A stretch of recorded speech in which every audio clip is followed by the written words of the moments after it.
മെറ്റയിലെ post നീക്കം ചെയ്യാൻ കഴിവില്ലാത്ത ആളാണ് ഞാൻ എന്ന് പറയുന്നത് തെറ്റാണ്. വി ഡി സതീശൻ അറിഞ്ഞുകൂടെങ്കിൽ വി ഡി സതീശൻ അറിഞ്ഞിരിക്കുക. ഒരു സംസ്ഥാനത്തെ മുഖ്യമന്ത്രി വിചാരിച്ചാൽ നിഷ്പ്രയാസം നിമിഷങ്ങൾക്കുള്ളിൽ ഒരു ഫേസ്ബുക്ക് പോസ്റ്റോ ഇത് സംബന്ധിച്ച കാർഡുകളോ ഒക്കെ സോഷ്യൽ മീഡിയയിലെ വിവിധ സ്ഥലങ്ങളിൽ വരുന്ന സാധനങ്ങൾ മാറ്റാൻ പറ്റും എന്നുള്ളതാണ് നമ്മുടെ നാട്ടിലെ നിയമത്തിൻ്റെ പ്രത്യേകത. മുമ്പ് അങ്ങനെ ആയിരുന്നില്ല. ആ നിയമം മാറിയിട്ട് കുറച്ച് കാലമായി. അത് യഥേഷ്ടം കേന്ദ്ര സംസ്ഥാന സർക്കാരുകൾ ഇന്ത്യയിൽ എല്ലായിടത്തും ഉപയോഗിച്ചു കൊണ്ടുമിരിക്കുകയാണ്. അത് ഏറ്റവും ഗംഭീരമായി ഉപയോഗിക്കുന്നത് മോദി സർക്കാരാണ്. പലയിടത്ത് പല തവണ പല രീതിയിൽ ഉപയോഗിച്ചിട്ടുണ്ട്. അത് വാർത്ത മാത്രമല്ല, യൂട്യൂബ് ചാനലുകൾ തന്നെ പൂട്ടിച്ചിട്ടുണ്ട്, ഫേസ്ബുക്ക് അക്കൗണ്ടുകൾ റദ്ദാക്കി വെച്ചിട്ടുണ്ട്. മുമ്പ് പല രീതിയിലായിരുന്നു ഇത്. പരാതി കൊടുക്കുക, മെറ്റയ്ക്ക് പരാതി കൊടുക്കുക, അല്ലെങ്കിൽ ബന്ധപ്പെട്ട സോഷ്യൽ മീഡിയയ്ക്ക് പരാതി കൊടുക്കുക, അവരത് കേൾക്കുക, അതിനുശേഷം റദ്ദാക്കുക. ഇതിപ്പോൾ ഒന്നും വേണ്ട. അതായത് IT ആക്ടിലെ സെക്ഷൻ 79 അനുസരിച്ച് ഇപ്പോൾ ഇതിനു വേണ്ടിയിട്ട് കേന്ദ്ര സർക്കാർ സഹയോഗ ആപ്പ് എന്നൊരു സാധനം ഉണ്ടാക്കി വെച്ചിട്ടുണ്ട്. ഈ സഹയോഗ ആപ്പിൽ സംസ്ഥാന സർക്കാരിൻ്റെ ഒരു നോഡൽ ഓഫീസർ, കേന്ദ്ര ഇൻവെസ്റ്റിഗേറ്റിംഗ് ഏജൻസിയിലെ ആളുകൾ, അതിനും ഡെസിഗ്നേറ്റഡ് ആളുകളുണ്ട്, പിന്നെ ചില കേന്ദ്ര സർക്കാരിൻ്റെ വകുപ്പുകളിലെ ഓഫീസർമാർ, ഇവർക്കെല്ലാവർക്കും നേരിട്ട് ഈ സഹയോഗ ആപ്പിൽ കയറി അതിൻ്റെ URL ഒഴിവാക്കേണ്ടത് ഏതാണെന്ന് വെച്ചാൽ അതിൻ്റെ URL അടിച്ചു കൊടുത്താൽ നിമിഷങ്ങൾക്കകം, അതായത് എനിക്കൊന്ന് 3 മണിക്കൂറിനകം മെറ്റ ആണെങ്കിൽ മെറ്റ, അല്ലെങ്കിൽ വേറെ ഏതെങ്കിലും സാമൂഹ്യ മാധ്യമം കൈകാര്യം ചെയ്യുന്നപ്പോൾ X ആണെങ്കിൽ അവരത് മാറ്റിയിരിക്കണം. അതാണ് നമ്മുടെ നാട്ടിലെ നിയമം. അതായത് IT ആക്ടിലെ ഭേദഗതിക്ക് ശേഷം അങ്ങനൊരു നിയമം നമ്മുടെ നാട്ടിലുണ്ട്. ഇങ്ങനെ ഒരു നിയമം ഉപയോഗിച്ച് എത്രയോ നാളായി എന്തൊക്കെ കാര്യങ്ങൾ നീക്കം ചെയ്തുകൊണ്ടേയിരിക്കുകയാണ്.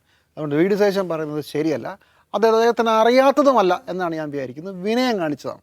ഇനി വി ഡി സതീശൻ ചെയ്തതാണോ എന്ന് ചോദിച്ചാൽ നമുക്കറിയില്ല, അത് തെളിയിക്കപ്പെടണം. പക്ഷേ ഒരു പ്രശ്നം എന്ന് വെച്ചാൽ ഇത് തെളിയിക്കപ്പെടുകയുമില്ല. ഒരു കാരണവശാലും ഇപ്പോൾ കുറച്ച് മാസങ്ങൾക്ക് മുമ്പ് ഇതേ അവസ്ഥ നമുക്കുണ്ടായി. മീഡിയ വണ്ണിൻ്റെ ഫേസ്ബുക്ക് പേജ് ഒരു ദിവസം രാവിലെ രായ്ക്ക് രാമായണം അപ്രത്യക്ഷമാവുകയാണ് ഏപ്രിൽ മാസത്തിൽ. എന്താ കാരണം? അത് നിയമപരമായ കാരണങ്ങളാൽ ആവശ്യപ്രകാരം കൺസേൺഡ് അതോറിറ്റിയുടെ ആവശ്യപ്രകാരം നിങ്ങളുടെ പേജ് നീക്കം ചെയ്തിരിക്കുന്നു. എന്തുകൊണ്ടാണ്?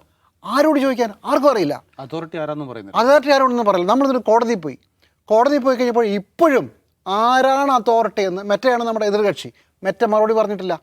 പക്ഷേ കേസ് കൊണ്ടൊരു ഗുണമുണ്ടായി. 4-ാം ദിവസം എങ്ങനെയാണോ ഫേസ്ബുക്ക് പേജ് തിരിച്ചു പോയത് അത് തിരിച്ചു തന്നു. പക്ഷേ കേസ് ഇപ്പോഴും നടക്കുകയാണ്. ഇപ്പോഴും പറഞ്ഞിട്ടുള്ള ആരാണ്? അതുകൊണ്ട് ഈ കാര്യത്തിൽ ഒന്നെങ്കിൽ ആർക്കോ വളരെ അതിബുദ്ധിയുണ്ട്, അല്ലെങ്കിൽ ഉടനെ പുറത്തു വരും. എന്തായാലും ഇത് എളുപ്പം നടക്കും. അത് നിയമപരമായ യുദ്ധങ്ങളിലേക്ക് പോകേണ്ടി വരും എന്നുള്ളതാണ് നമ്മുടെ നാട്ടിലെ രീതി.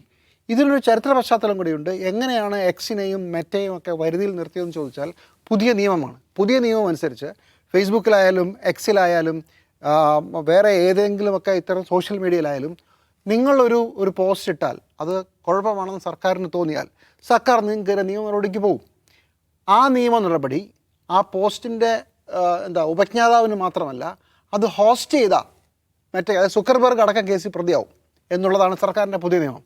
അതുകൊണ്ട് ഞങ്ങൾ പറയുന്നതനുസരിച്ച് നിമിഷങ്ങൾക്കകം ഇത് മാറ്റിയില്ലെങ്കിൽ നിന്നെ പിടിച്ചകത്തിടും.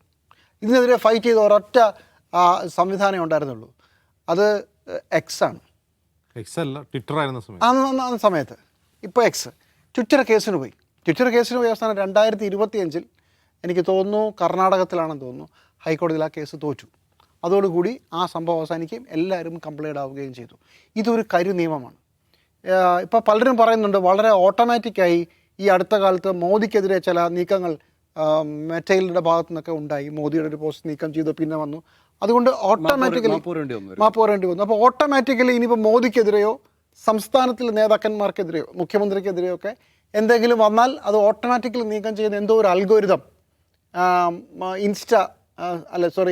മെറ്റ സ്ഥാപിച്ചിട്ടുണ്ട്. അതുകൊണ്ടായിരിക്കാമെന്ന് പറയുന്നു. പക്ഷേ നമുക്ക് കേരളത്തിൽ തെരഞ്ഞു പിടിച്ച് 3-4 സ്ഥാപനങ്ങളിലേ പോയിട്ടുള്ളൂ. ഇത്തവണ നമ്മുടേത് പോയില്ല, മീഡിയ വണ്ണിൻ്റെ പോയില്ല. കഴിഞ്ഞ തവണ മീഡിയ വണ്ണിൻ്റെ മാത്രമേ പോയുള്ളൂ.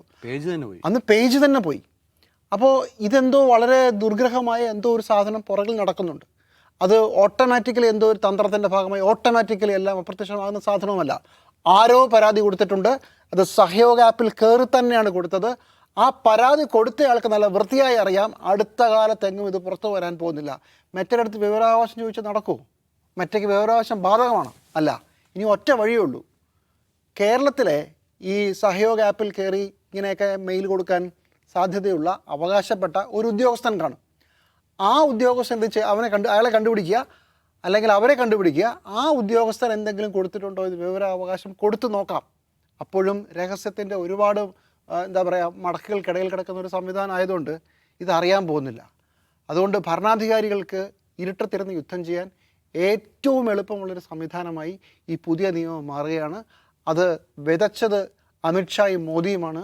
അതിൻ്റെ ഗുണം ഭരണം കൈയാളുന്ന എല്ലാ സംസ്ഥാനമായാലും കേന്ദ്രമായാലും എല്ലായിടത്തെയും ആളുകൾക്കുണ്ട്. നിഷ്പ്രയാസം നിങ്ങൾ എന്ത് എഴുതുന്നോ അത് അപ്രത്യക്ഷമാക്കാനുള്ള കഴിവ് ഇന്ത്യയിലെ ഭരണകൂടത്തിന് കിട്ടിക്കഴിഞ്ഞു. അതാണ് സത്യം. സതീശൻ പറയുന്നത് ശരിയാണെന്ന് വെച്ചാൽ നമുക്കറിയില്ല. പക്ഷേ ഇത് അങ്ങനെ അല്ലാതെ ഇത് അപ്രത്യക്ഷമാക്കാൻ യാതൊരു തരവുമില്ല. അതുകൊണ്ട് സംശയം ഇപ്പുറത്തെ വശത്താണ് തൂങ്ങി നിൽക്കുന്നത്.